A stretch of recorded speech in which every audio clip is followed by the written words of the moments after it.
This week I'm going to be serving you model story time with lots of face fierceness and wonderful poses and smizing.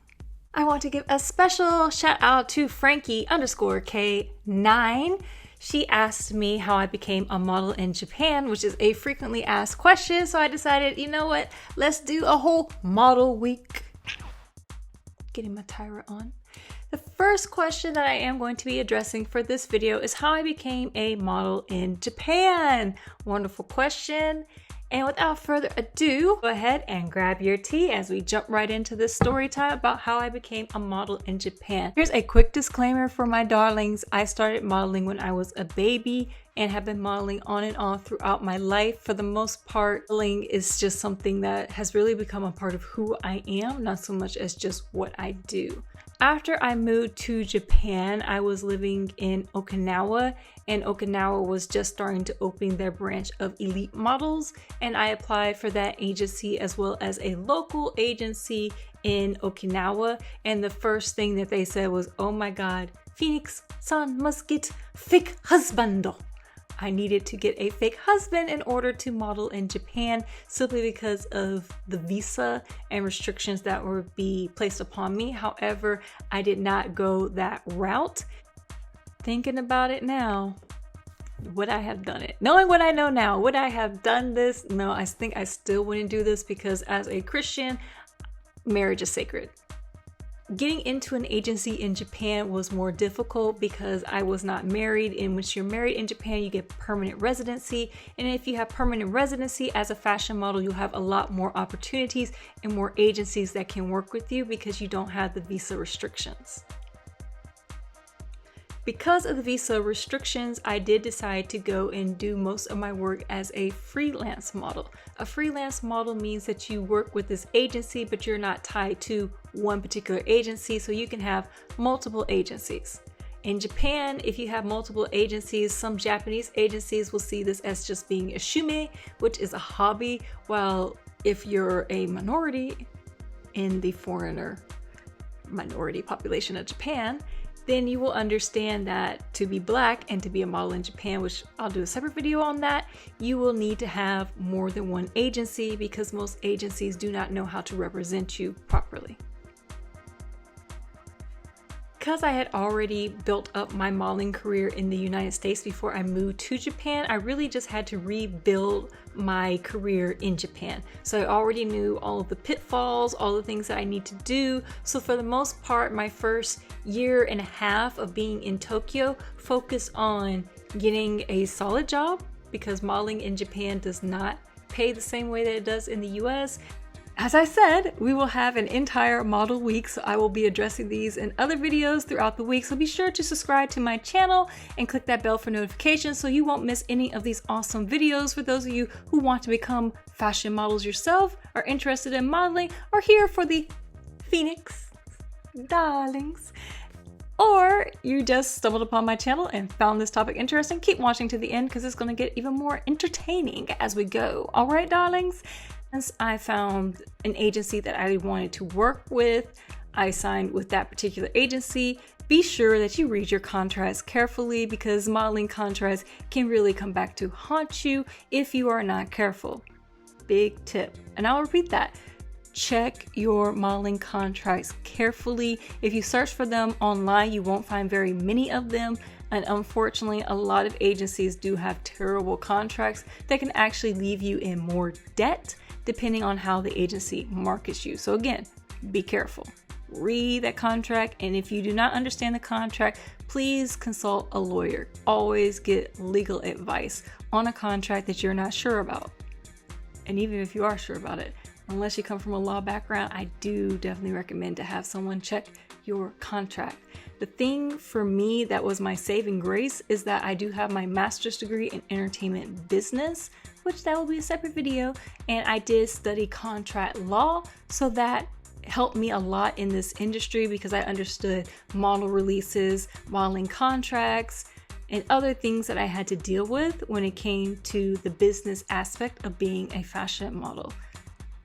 Hopefully, this is making sense and you're taking notes.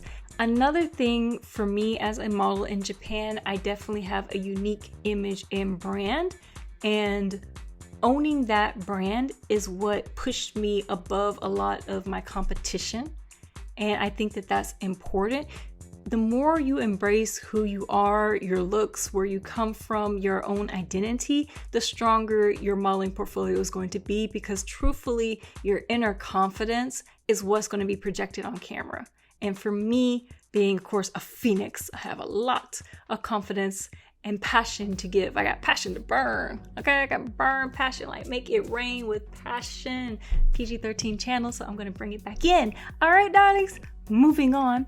Now, modeling auditions in Japan, some of the first ones that I went to were very different from auditions in the United States. In fact, I remember the first audition I went to was at Shiodome Station. I went into this building. My agent did not come with me. Normally, when you're starting out in your modeling career, your agent is going to go with you for some of your go-sees. But since I had already had a modeling career, they just were like, it's Phoenix. Go ahead, go child.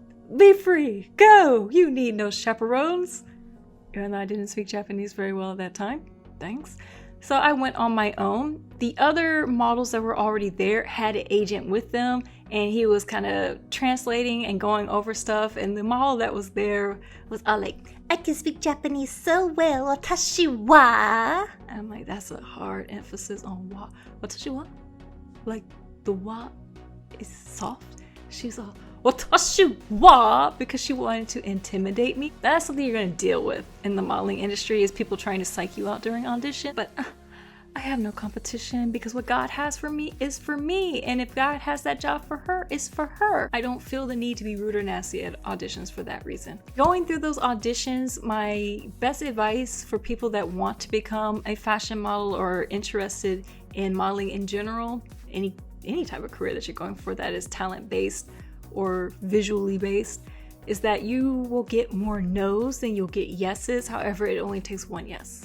And having the courage, and in some cases the audacity, to kick down doors that are closed to you because of your race or because of your background is something that will definitely be beneficial. And in becoming a fashion model in Japan, I definitely did more work on my own than what my agency did. In fact, no agency has ever marketed me as well as I have marketed myself. And on that note, I have to give honor and glory to God, because God gave me the tenacity to keep going and a spirit to where being audacious doesn't really bother me. And being courageous is an asset for me, especially as a fashion model. You have to be willing to step outside of your comfort zone while holding on to your morals in order to be successful in this industry.